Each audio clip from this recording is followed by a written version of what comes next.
HCF using prime factorization. HCF stands for highest common factor.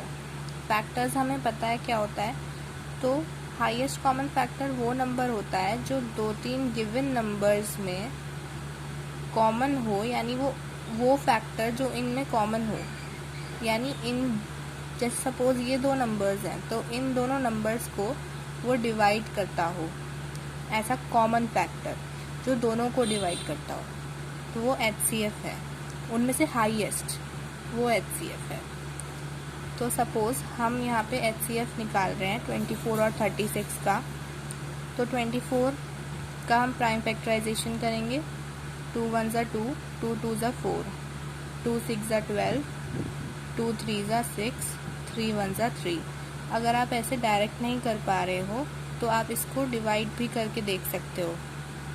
ऐसे ही 36 का 2 1 ज़ा 2, 1 बचा, 2 8 ज़ा 16, 2 9 ज़ा 18, 3 3 ज़ा 9 और 3 1 ज़ा 3।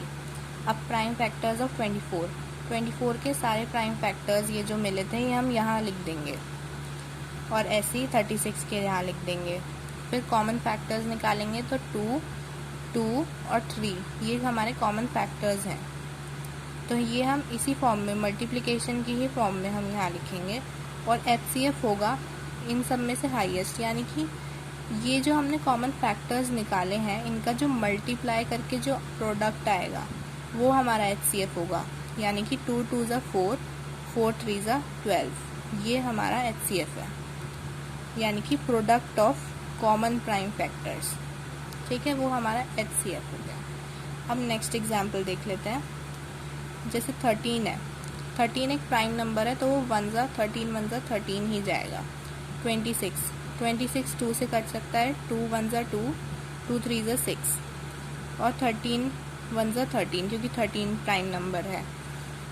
3, अब 39 का देख रहे हैं, 3 1 ज़ा 3, 3 3 ज़ा 9, और 13 बन गया ये फिर से, तो 13 1 ज़ा 13।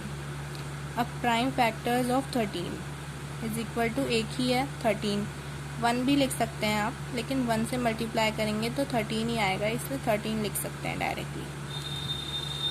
और प्राइम फैक्टर ऑफ 26, तो यहाँ पे 2 इंटू 13।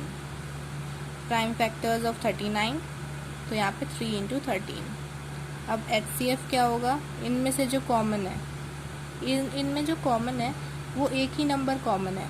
जैसे प्रीवियस केस में यहाँ 3 नंबर्स कॉमन थे, तो इसलिए उनका प्रोडक्ट हमारा HCF था। इस बार सिर्फ एक ही नंबर कॉमन है, तो इसलिए यही हमारा HCF होगा। Okay, thank you for watching.